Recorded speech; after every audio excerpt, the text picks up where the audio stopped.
తాకట్లో ఉన్న మీ బంగారాన్ని విడిపించి ఆ రోజు ఆన్లైన్ రేటుకి కొంటాం. Sharma gold company. నమస్కారం, వెల్కమ్ టు సుమన్ టీవీ. నేను గీతాంజలి. ప్రస్తుతం మనతో పాటు ప్రముఖ జ్యోతిష్యులు బ్రహ్మశ్రీ నందిభట్ల శ్రీహరి శర్మ గురువు గారు ఉన్నారండి. వారు గత 15 సంవత్సరాలుగా 30,000కు పైగా జాతక పరిశీలన చేసినటువంటి అనుభవం కలిగిన నిష్ణాతులు. వారితో మాట్లాడి ప్రస్తుతం జరుగుతున్నటువంటి అంశాలు కొంత భయాందోళనకు గురి చేస్తున్నాయనే చెప్పుకోవాలి. ప్రాణ నష్టం ఎంతగా ఉంది, ప్రయాణాలు మరీ ముఖ్యంగా భయపడాల్సి వస్తుంది. ఎక్కడికన్నా వెళ్ళాలన్నా ఇదివరకు మనం ఆలోచించే వాళ్ళం, ఫ్లైట్ అయితే సేఫ్, ట్రైన్ అయితే సేఫ్, బస్ అయితే సేఫ్, లేకపోతే మన సొంత కార్లలో మన బండి మీద వెళ్తే సేఫ్ అనుకునేవాళ్ళం. ఇప్పుడు ఎక్కడ సేఫ్టీ లేని పరిస్థితి. బయట అడుగు పెట్టిన వాళ్ళం గమ్యస్థానాలకు చేరుతామో లేను అని ఒక భయం ఉంది. ఇది ఎవరో భయపెట్టాలని కాదు, ఎందుకు ఇలా జరుగుతోంది, మనవంతుగా మనం ఏం చేసి వీటిని నివారించవచ్చు, రాబోతున్నటువంటి కాలం ఎలా ఉండబోతోంది, గురుగారి మాటల్లో విని తెలుసుకుందాం. గురుగారు నమస్కారం అండి. వాగర్థావివ సంపృక్తౌ వాగర్థ ప్రతిపత్తయే జగతః పితరౌ వందే పార్వతీ పరమేశ్వరౌ ఆదిత్యాయ చ సోమాయ మంగళాయ బుధాయ చ గురుశుక్రశనిభ్యశ్చ రాహవే కేతవే నమః. శృంగేరి జగద్గురు పీఠాధిపతులకి, కంచి పీఠాధిపతులకి నమస్కారములు తెలియజేసుకుంటూ కార్యక్రమాన్ని ప్రారంభిద్దాం.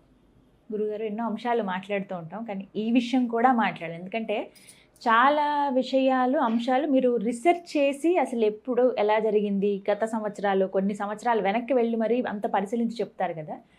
ఈ 2025 ఎందుకండి ఇంత దారుణంగా ఉంది అసలు?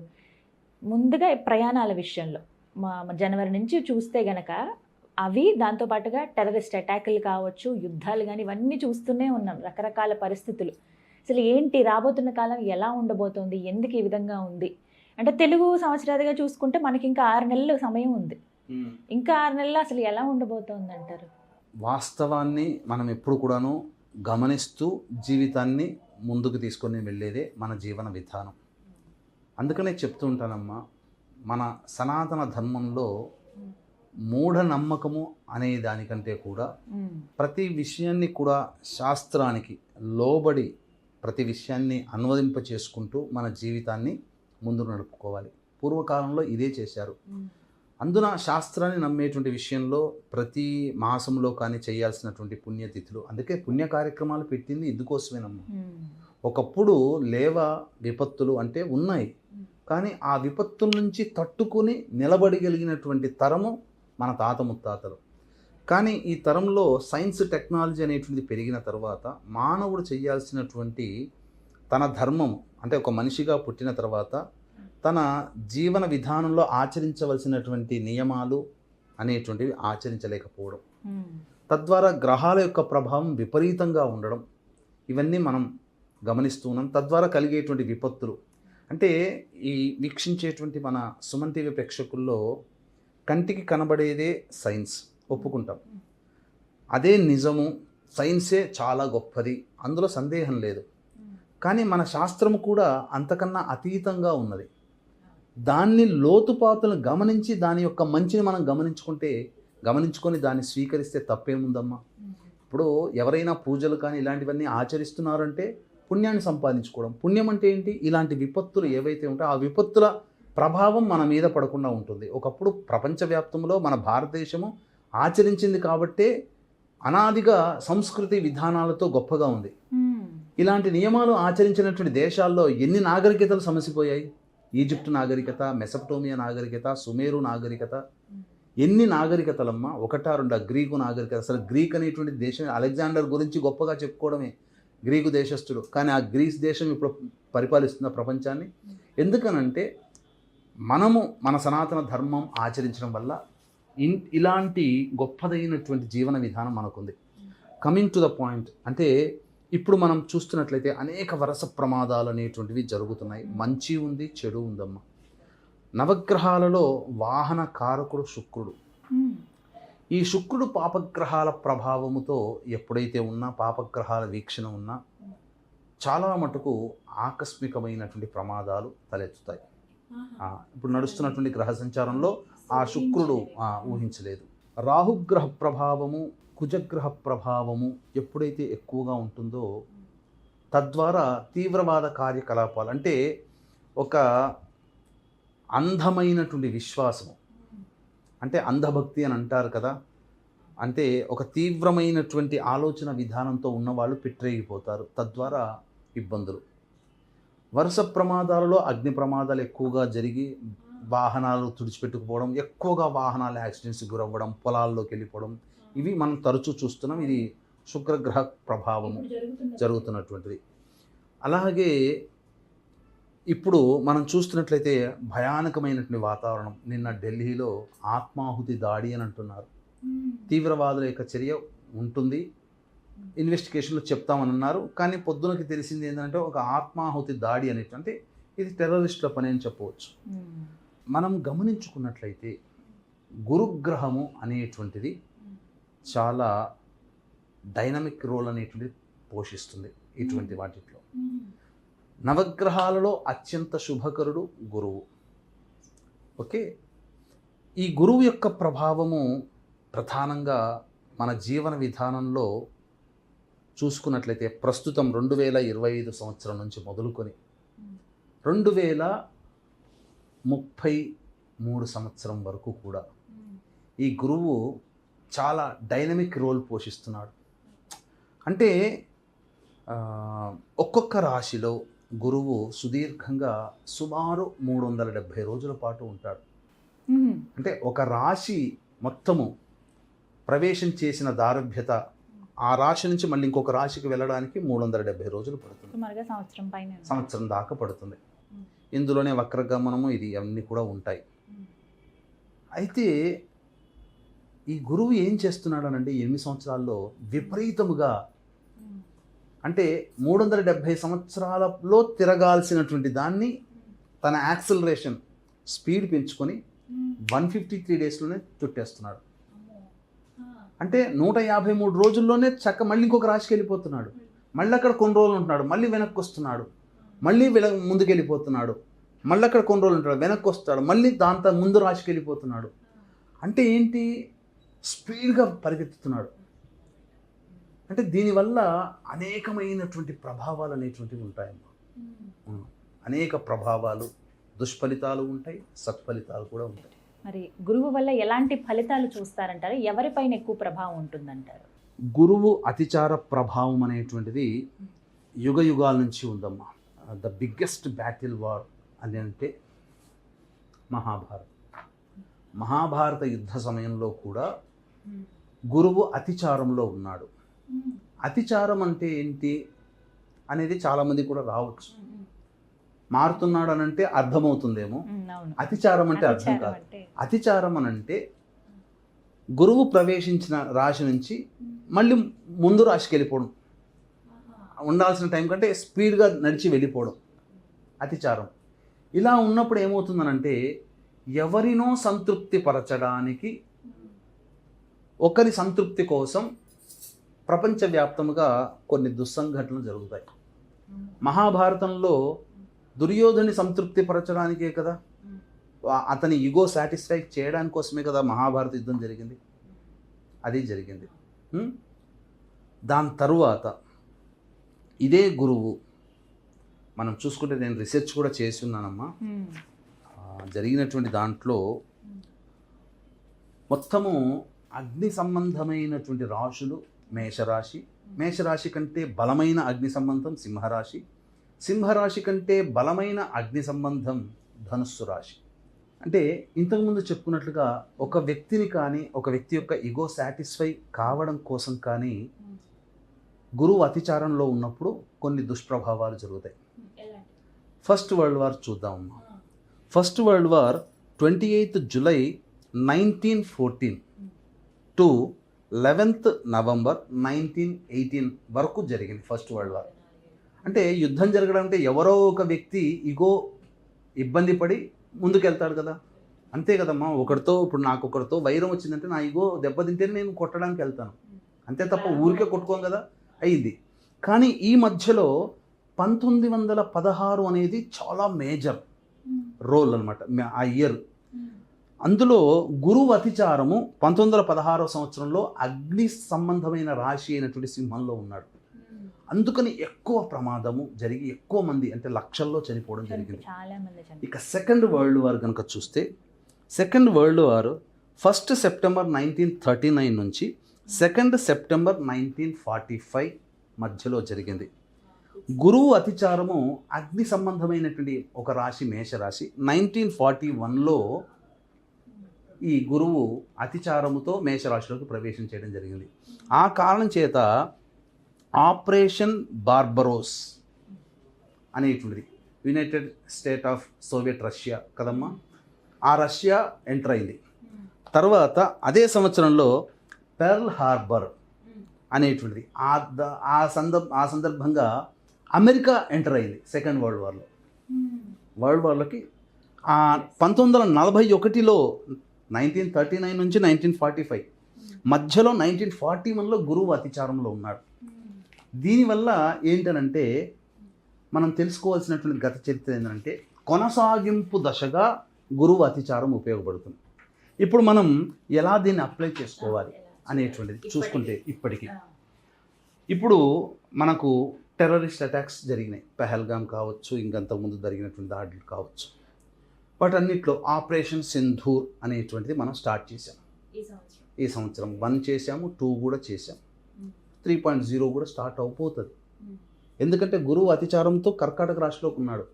కరెక్ట్గా మీరు 11 నవంబర్ ఈ రోజునే గురువు అతిచారంలో నుండి వక్రీకరించి ఉన్నాడు. నిన్నటికి నిన్న బాంబ్ బ్లాస్ట్ ఢిల్లీలో జరిగింది, ఆత్మాహుతి దాడి ఇది జరిగింది. సో గురువు వక్రీకరించి ఉన్నదానికంటే కూడా తన సహజ స్వభావంగా రుజుమార్గంలో వెళుతూ అతిచారంలో ఉండడం వల్ల మేలు జరిగింది. గురువు అతిచారంలో ఉండగా మేలు కూడా జరిగిందమ్మా. ఏంటండి? రైట్ బ్రదర్స్ విమానాన్ని కనుగొన్నారు. ప్రపంచంలో ప్లేగు వ్యాధితో చాలామంది చనిపోతూ ఉంటుంటే, మశూచి వ్యాధి చనిపోతూ ఉంటే ఆ గురువు అతిచారంలో ఉండగానే పెన్సిలిన్ ఇంజెక్షన్ కనుక్కోవడం జరిగింది. ఈ రోజున ఏ చిన్న దెబ్బ తాగినా ఫటక్కున పోయి మనం పెన్సిలిన్ ఇంజెక్షన్ చేసుకుంటున్నాం. ఇంకొకటి చెప్పమంటారా, చాలామంది తెలుసుకోలేనటువంటిది అంటే కళ్ళ ముందు సాక్ష్యాలు కనబడుతున్నా గమనించలేం, మనం అర్థం చేసుకోలేం. కానీ ఇప్పుడు నేను చెప్పాను అనుకోండి నిజమే కదా అని అంటాం. ఇప్పుడు మీరు గురువు అతిచారంలో ఉన్నప్పుడు మంచి జరిగింది ఎలా అని చెప్పి మీకు ఒకటి చెప్తాను. ఇప్పుడు మన సంబంధించినటువంటి హైదరాబాదీ మొహియుద్దీన్ అనే వ్యక్తి ఇంకొక ఇద్దరు యూపీ వాళ్ళతో కలిసి ఒక రంగు రుచి వాసన లేని రసాయనాన్ని తయారు చేసి అసలు పెద్ద ఎత్తున ప్రసాదాల్లో కలిపి హిందువుల్ని చంపాలి అని చెప్పేసేసి అనే ఆలోచన భగ్నం జరిగింది కదమ్మా. గురువు అతిచారంలో ఉన్నాడు కానీ రుజుమార్గంలో ఉన్నాడు. మరి గురువు మేలు చేసినట్టే కదా, అంతేనా?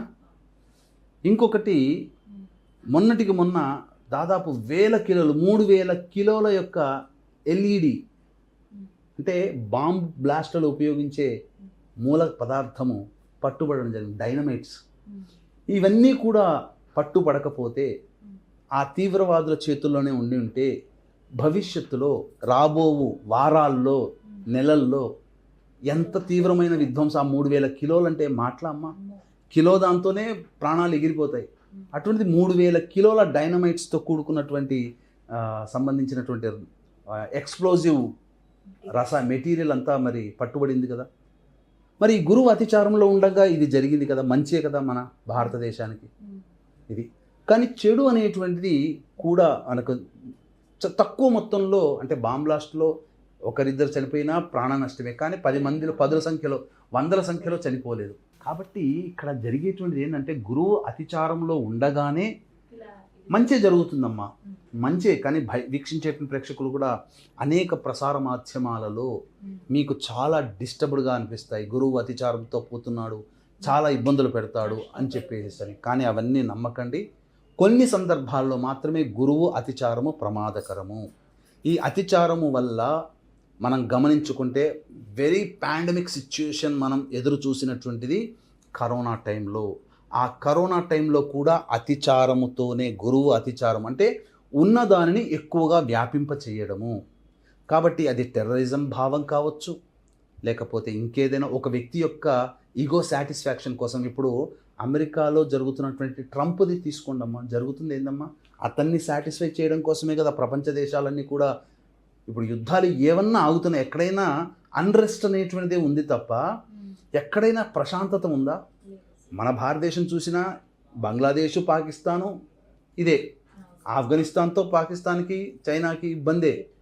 ఇలా ప్రతి దేశంతో ఎక్కడైనా కానీ ఉక్రెయిన్, రష్యా కావచ్చు, ఇజ్రాయిల్, అలాగే ఇరాన్ కావచ్చు, అంటే ఇవన్నీ కూడా ఇవన్నీ గురువు కూడా వల్లేనా? గురువు వల్ల కాదమ్మా, గురువు వల్ల కాదు. ఇవన్నీ కూడా ప్రస్తుతం ఆ గురువు వచ్చేసి సెట్ చేసిపోతాడు అంతే ఈ 8 సంవత్సరాలు. అంటే వినాశకాలే విపరీత బుద్ధి అని చెప్పి ఈ వినాశకాలం దాపురిస్తున్నటువంటి రాబో 8 సంవత్సరాల్లో గురువు స్పీడ్గా సంవత్సరం పాటు ఉండాల్సిందని స్పీడ్గా తన యొక్క మోషన్ జరిగిపోయి వేరే, అంటే ఏమవుతుందనంటే ప్రజలందరూ కూడా అప్రమత్తంగా ఉండాలమ్మా. అంటే ఏం చేయమంటారండి? ఎందుకు ఎలా అప్రమత్తం ఉండాలని అంటే, ఇప్పుడు నవగ్రహాల్లో అత్యంత శుభకరుడు గురువు శని. ఓకే, ఈ గురువు సంవత్సరం పాటు ఉంటాడు కదా, ప్రతి వాళ్ళు కూడా గురువు రాగానే సంతోషపడతారు మారుతుంటుంటే. ఎందుకంటే గత సంవత్సరం ఇబ్బంది పడ్డటువంటి వాళ్ళు ఈ సంవత్సరంలో గురువు మారుతున్నాడు కాబట్టి మాకు చాలా బాగు చేస్తాడు, సంవత్సరం పాటు మాకున్న సమస్యలు తీరుతాయేమని. కానీ వాళ్ళ ఆశలు అడియాసలు అయ్యేటట్టుగా 150 రోజుల్లోనే ఆ రాశిని చుట్టేసేస్తున్నాడు, ముందుకెళ్ళిపోతున్నాడు. దానివల్ల ఒకే సంవత్సరంలో 2 రకాలైనటువంటి ఫలితాలు, మంచి చెడు సమానంగా జరుగుతూ ఉంటుంటాయి. అంతేకాకుండా నవగ్రహాల్లో గురువుతో పాటుగా శనిగ్రహం కూడా చాలా ప్రధానమైన పాత్ర.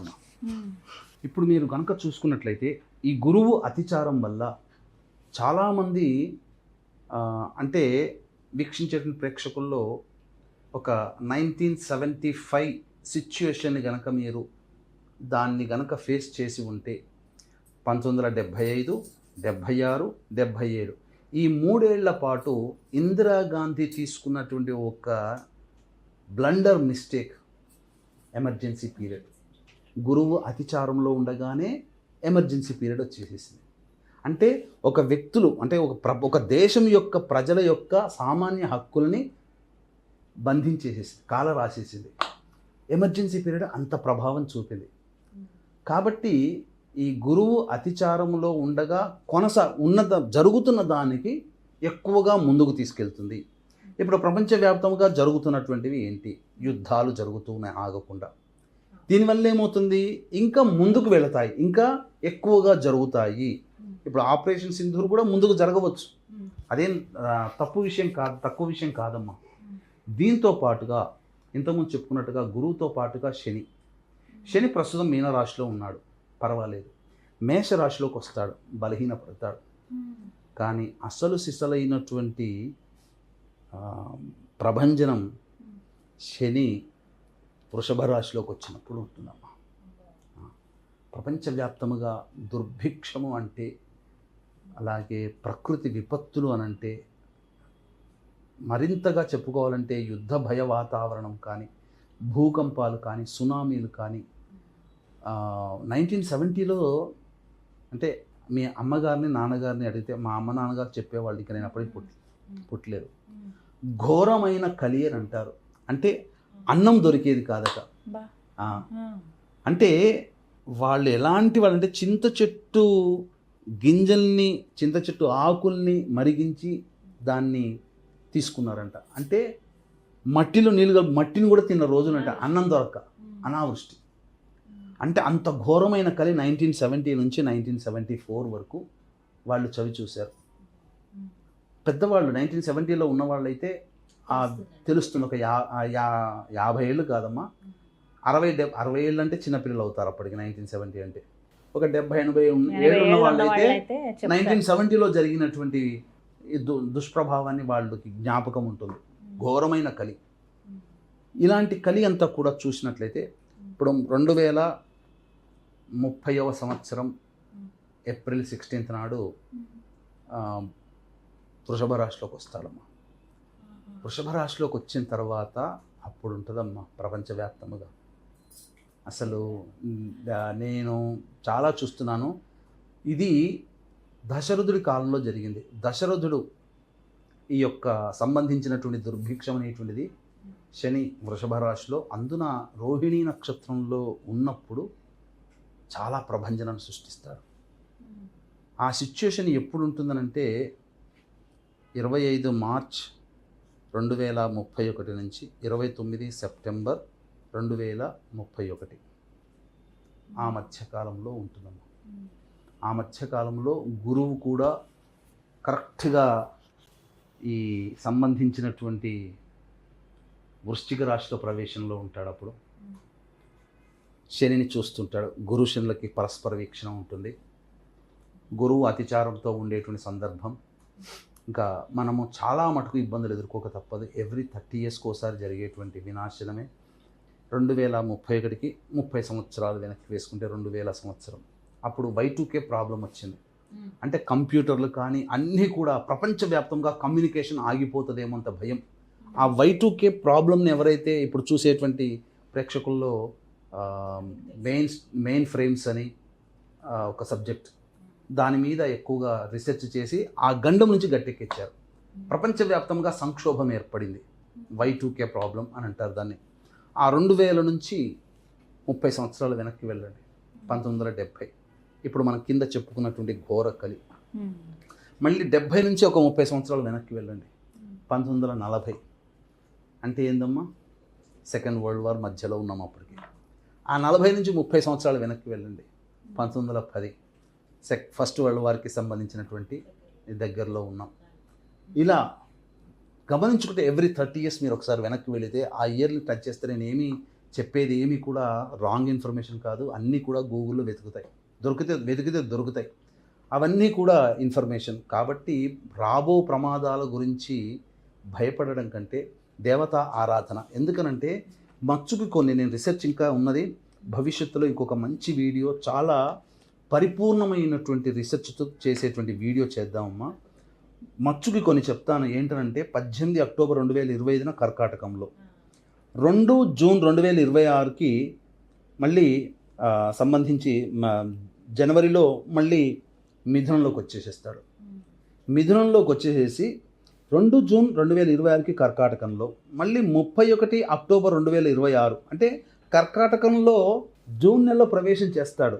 31 అక్టోబర్ 2026కి సింహంలోకి వెళ్ళిపోతున్నాడు. 5 నెలలు, 2 జూన్ నుంచి 31 అక్టోబర్ అంటే June, July, August, September, October, రమారమి 5 నెలలు. తరువాత పోనీ అక్కడ సింహంలోకి ఉండి 25 జనవరి 2027కి అంటే నవంబర్, డిసెంబర్, జనవరి 3 నెలలు సింహంలో ఉండి మళ్ళీ కర్కాటకంలోకి వెళ్ళిపోతున్నాడు.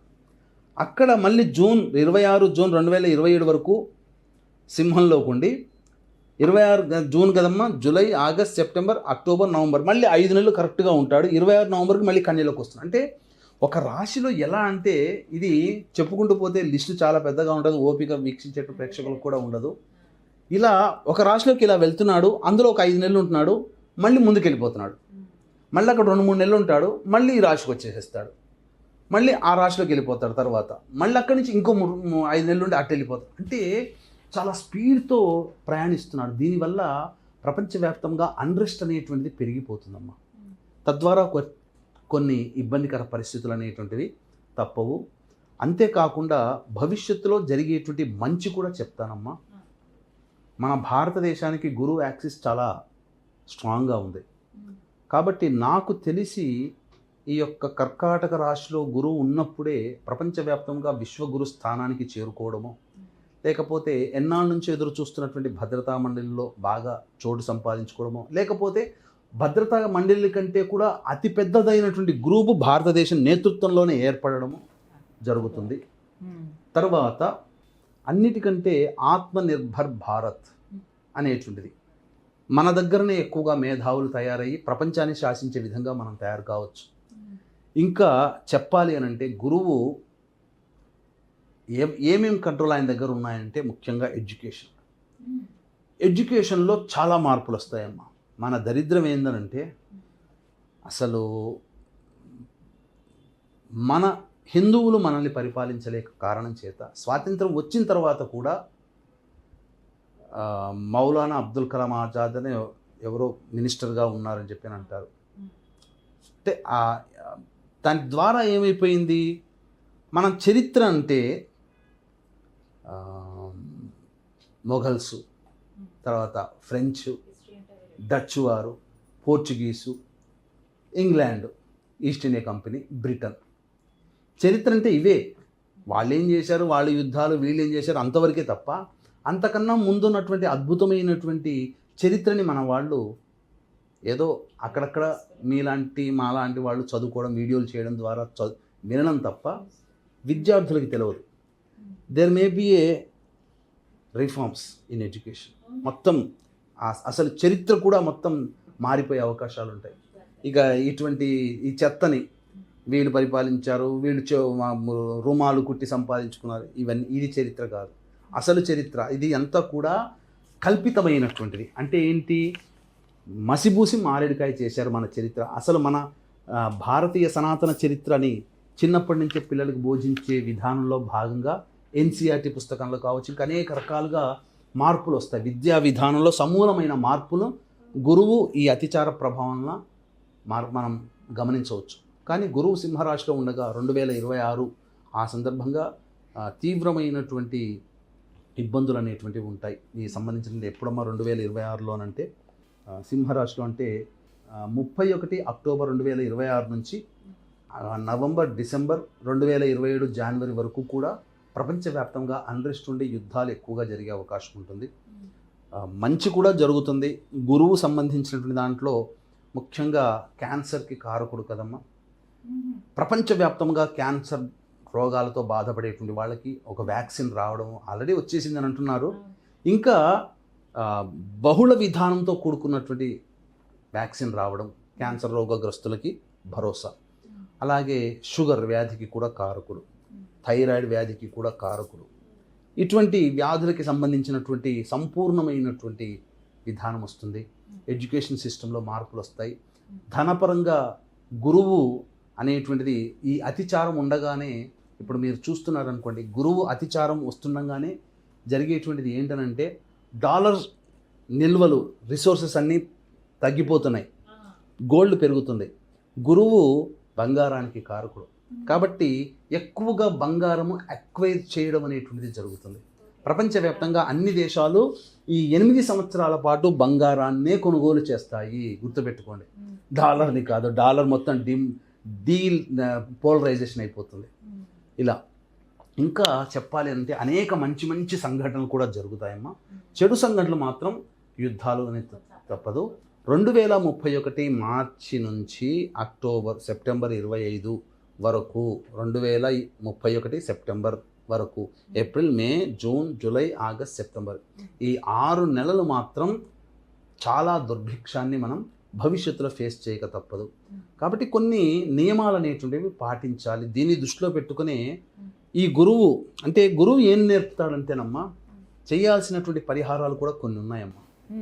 గురువు అతిచారంతో ఉన్నాడు కాబట్టి ఎక్కువ కాలం ఉండడు. కాబట్టి నువ్వు ఎక్కువ కాలము ఆశగా పెట్టుకోకు. గురువు నేర్పేటువంటి విధానం ఆశలు పెట్టుకోకూడదు. ఎప్పుడు అనుకున్న పని అప్పుడు చేసుకుండాలి. నువ్వు ఈరోజు జిమ్కి వెళ్ళి నేను నా బాడీని ఫిట్నెస్ చేయాలంటే ఈ రోజు నుంచే ప్రారంభించాలి. నేను ఈ రోజు నుంచే ప్రారంభించి నాకు ఇంకా సంవత్సరం టైం ఉంది కదా, నాకు ఇంకా తర్వాత చేస్తాను, ఎగ్జామ్స్ నేను హిట్ చేసుకుంటాను అంటే కాదు. ఈ రోజు నుంచే చేయాలి. ఏ పనైనా కానీ ప్రతి దాంట్లో స్పీడప్ ఉండాలి. ఆలస్యం చేశామంటే దాని యొక్క ఇంపాక్ట్, నెగిటివ్ ఇంపాక్ట్, గురువు ప్రభావం మన మీద పడి మనం చెయ్యలేము. కాబట్టి ప్రతి దాంట్లో కూడా ప్రోయాక్టివ్నెస్తో మనం ముందడుగు వేస్తూ ఉండాలి. తద్వారా మనం చక్కగా ఆ గురువు ఇచ్చేటువంటి మంచి ఫలితాన్ని మనం పొందవచ్చు. అందుకని ఇక్కడ గురువు అనేటువంటి దానికి సంబంధించి చూసుకుంటే దీన్ని దృష్టిలో పెట్టుకుని నాకు ఎప్పుడైతే ఈ గురువు అతిచార ప్రభావంలో వచ్చేటువంటి దుష్పరిణామాలు, సత్పరిణామాలు అనేటువంటి కలుగుతున్నాయో, మానవులకి మన తరపు నుంచి ఏదైనా కానీ ఒక రక్షణ కవచం. ఎందుకంటే అన్నీ అందరూ చేసుకోలేరు. ఇప్పుడు నేను ఇల్లు కట్టుకోవాలంటే నాకు తెలిసినా నేను మేస్త్రీలను పెట్టుకోవాల్సిందే, పెయింట్ వేసుకోవాలంటే పెయింటర్ని వాళ్ళు పిలిపించాల్సిందే, ఈ బల్ల నేను తయారు చేసుకోవాలని ఆఫీస్ కంటే నేను బల్ల తయారు చేసే కార్పెంటర్ని పిలిపించుకోవాల్సిందే. అన్నీ మనం చేయలేం. కాబట్టి దీన్ని దృష్టిలో పెట్టుకునే మన పీఠం ఆధ్వర్యంలో ఇక 8 సంవత్సరాల పాటు కూడా ప్రతి నెల సర్వదోష నివారణ పూజల హోమాలు చేయాలని నేను గత 2 రోజులుగా దీని గురించి రీసెర్చ్ చేస్తున్నాను. ఆ సందర్భంగా నా తరపున నా భారతదేశంలో జన్మించే వాళ్ళకి ఈ యొక్క రక్షణ కవచంగా మాత్రం, ఎందుకంటే అందులో దత్తాత్రేయ హోమం ఉంటుంది, మృత్యుంజయ హోమం ఉంటుంది, రుద్ర హోమం ఉంటుంది, కాలభైరవ హోమం ఉంటుంది, సుదర్శన హోమం ఉంటుంది, లక్ష్మీ మూలమంత్ర సంపుటిత లక్ష్మీ సూక్త హోమం ఉంటుంది, లక్ష్మీ గణపతి హోమం ఉంటుంది, మహాగణపతి హోమం ఉంటుంది. ఇలా అనేక రకాల ఇంకా చాలా మంచి దివ్యమైనటువంటి దేవతల యొక్క హోమాది కార్యక్రమాలు చేయించడం జరుగుతుంది. తద్వారా వాళ్ళకి ఏంటంటే ప్రతి నెల ఒక పుణ్యతిథి రోజున మనం చేయించడం జరుగుతుంది. తద్వారా ఆ పూజల్లో నమోదు చేసుకున్నటువంటి వాళ్ళకి, వాళ్ళ కుటుంబానికి రక్షణ ఎక్కడికి పోయినా ఆ దేవత అనుగ్రహం ఉంటుంది. గురువు అంటేనే దానమమ్మ. కాబట్టి వీలు కుదిరినప్పుడల్లా దానాది కార్యక్రమాలు చేయాలమ్మా. ఇక దాచుకోకూడదు. డబ్బు దాచుకునే రోజులు పోయాయి, వద్దు. డబ్బు కన్నా మన ప్రాణం ముఖ్యం. కాబట్టి మన పిల్లల సౌఖ్యం ముఖ్యం. కాబట్టి మనం సంపాదించిన దాంట్లో ప్రతిరోజు చేయమని కాదు, నెలకి 1-2-3 సార్లు అయినా కానీ మనం వాలంటరీగా వెళ్ళి ఏదన్నా కొన్ని పనులు వృద్ధాశ్రమంలో కానీ, అనాథలకి కానీ, వాళ్ళకి ఏది అవసరమైతే, ఎవరికి ఏది అవసరమైతే అది దానం చేయడం ఉత్తమం. ఇక దత్తాత్రేయ ఆరాధన, గణపతి ఆరాధన చక్కగా చేయాలి.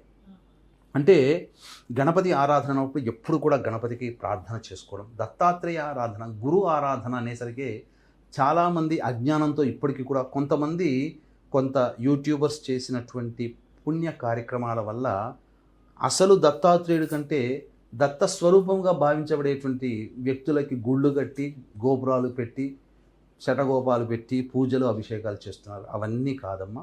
అసలు దత్తాత్రేయుడు అంటే దత్తాత్రేయుడే. ఆయన్ని ఆరాధన చేయాలి. గురు చరిత్ర అంటే దత్త చరిత్రే. ఇంకేదో అక్కల్కోట్ మహారాజ్ చరిత్ర, మాణిక్ ప్రభు చరిత్ర చదివితే గురు చరిత్ర కాదు. దత్తాత్రేయ చరిత్ర అంటే దత్తాత్రేయుడే. దత్త స్వరూపము కాదు. దత్త స్వరూపం ఎప్పటికీ సమానము కాదు. కాబట్టి ఇప్పుడు ఏదైనా ఒక గొప్ప వ్యక్తి ఉన్నాడు, ప్రైమ్ మినిస్టర్ అయ్యాడు. ఇప్పుడు మోదీ క్రెడిబిలిటీ ఆయన వాళ్ళకు సంబంధించిన వాళ్ళకు వస్తుందా? ఆ స్వరూపానికి రాదు. ఎవరి స్వరూపం వాళ్ళదే. కాబట్టి అసలు చెప్పాలి అని అంటే మాయ అసలు దైవాన్ని వదిలి దైవం కాని పిశాచ రూపంలో తిరుగుతుండేటువంటి వ్యక్తులని దత్తస్వరూపంగా భావిస్తూ, అంటే మానవుడిగా పుట్టి మానవుడిగా మరణించిన వాడు మళ్ళీ ఇంకెక్కడో పుడతాడు. అదేమీ జన్మ రాహిత్యమైనటువంటిది కాదు మానవుడిగా పుట్టిన తర్వాత. అటువంటి మానవుడిగా పుట్టినటువంటి వ్యక్తికి గుళ్ళు గోపురాలు కట్టి పూజలు చేయడం, అభిషేకాలు చేయడం హాస్యాస్పదం, ఒక పిచ్చితనం. అంటే తెలియక, ఒక అజ్ఞానం. కొంతకాలం పోయిన తర్వాత అసలు అంటే ఇదంతా కూడా ఈ గురువు అతిచారంలో ఉండగానే ప్రజలందరికీ కూడా జ్ఞానోదయం అవుతుంది. అసలు దైవాన్ని జరిగే మంచి అంటే ఏదనంటే ఇక అట్లాంటి గుళ్ళు ఉండవు, ఇక సమూలంగా పోతాయి. ఒకప్పుడు సంతోషమాత రాలేదమ్మా, విపరీతంగా పూజలు చేశారు. ఇప్పుడు ఎక్కడో ఒక చోట ఆరాధన చేస్తున్నారు కానీ పిచ్చిగా ఆరాధన చేయట్లేదు. అట్లాగే ఈ పిచ్చితనం అనేది గురుస్వరూపంగా భావించబడేటువంటి బాబాల ఆశ్రమాలు, బాబాలకి పాద పూజ చేయడాలు, బాబాల ఆశ్రమాలకు వెళ్ళడాలు, ఇవన్నీ కూడా చేయకూడదు. దత్తాత్రేయుడు అంటే దత్తాత్రేయుడు, ఈశ్వరుడు, అమ్మవారు, విష్ణు భగవానుడు, గణపతి, సుబ్రహ్మణ్య స్వామి, వీళ్ళందరూ దేవతలు కారా? వాళ్ళకి మించిన దేవతలా ఇంకేమన్నా? వాళ్ళ తర్వాతనే కదా. పైగా ఏ పురాణంలో చెప్పబడినటువంటి కలియుగంలో మాయమ్మ అంటే మనిషి నిజంగా తనకు సంబంధించినటువంటి దేవత ఆరాధన చేస్తే పుణ్యం పెరుగుతుంది. ఈ కలియుగంలో పాపమే పెరగాలి, ధర్మం అది. కాబట్టి నిజమైన దేవతల్ని ఆరాధన చేయకుండా ఇటువంటి పనికిరాని వ్యక్తులని పూజించడం ద్వారా వాళ్ళకి ఏం పాపం, మంచి ఏం జరగదు. అందువల్ల ఎక్కడ వాళ్ళు అక్కడ వాళ్ళు జ్ఞానోదయమే కలియుగంలో కనువిప్పగలుగుతుంది. మన తాత ముత్తాతలు ఈ బాబాల్ని ఈ ఆశ్రమాలకు వెళ్ళి పాదపూజ చేశారా? ఈ అవధూత స్వరూపం, అవధూతలను అవధూతగా చూడాలి, అవధూతిని దైవంగా చూడడం ఏంటి? ఇదంతా హాస్యాస్పదం. కులదేవత, గ్రామదేవత, ఇంటి దేవత వీళ్ళని పూజించారు అంతవరకే. ఈ అవధూతల్ని గుళ్ళు గట్టి పూజలు చేయడం ఏంటి? అవధూతే కావచ్చు కాక ఓ మంచి మాటలు చెప్పిన వాడు ఎవడే. ఇప్పుడు మీరైనా మంచి మాటలు చెప్పినా మీరు ఒక యోగినినే, తప్పేం లేదు. కానీ మీకు గుళ్ళు గట్టి పూజ చేయడం అనేటువంటిది, హారతులు వేయడం అనేటువంటిది ఎంతవరకు దైవ సమ్మతం? అంటే నువ్వు దైవాన్ని కూడా ధిక్కరించే స్థాయికి ఎదిగినందుకు రూపం అది. కాబట్టి ఎవరి యుగోకో స్టార్ట్ చేశారు కర్నూల్లో గుళ్ళని. దేవుడి గుడి కాకుండా బాబాల ఆశ్రమాలు ఇవన్నీ కూడా కర్నూల్లో మొట్టమొదటిగా స్టార్ట్ చేశారు. ఇక ఈగో సాటిస్ఫాక్షన్ కోసం వచ్చి ఉన్నారు. కాబట్టి అసలు దత్త స్వరూపం, దత్త చరిత్ర అంటే గీతా ప్రెస్ వాళ్ళది చెయ్యాలి. దత్తాత్రేయ ఆరాధన చెయ్యాలి. కాలభైరవుడు, ఎందుకంటే కాలాన్ని శాసించేవాడు. ఆ కాలభైరుని యొక్క అనుగ్రహం ప్రతిరోజు గణపతి స్తోత్రము, దత్త అష్టకము, కాలభైరవాష్టకము, ఇవన్నీ ప్రతిరోజు పాటించాలమ్మా. ఇక నుంచి మొదలుకొని ఈ 2025 నుంచి 2033 వరకు ఎవరైతే ఇప్పుడు చెప్పినటువంటి విధానాన్ని అనుసరించి వాళ్ళ జీవితంలో ఒక భాగం చేసుకుంటారో వాళ్ళు, వాళ్ళ కుటుంబం, ఆ కుటుంబం ఉన్న ప్రాంతము, ఆ ప్రాంతం ఉన్న రాష్ట్రము, దేశము సుభిక్షమే బాగుంటుంది. ఎటువంటి ఇబ్బందులు కలగకుండా దైవం మనల్ని రక్షిస్తుంది అని చెప్పవచ్చు. చక్కగా చెప్పారు చివరి మాట. అందరూ విధిగా ఇది ఆచరించుకోవాలి, పూజలు చేసుకోవాలి, ప్రతినిత్యం దైవనామస్మరణ ఉండాలి. ధన్యవాదాలు గురుగారు. సర్వం శ్రీ ఉమామహేశ్వర పరబ్రహ్మార్పణమస్తు.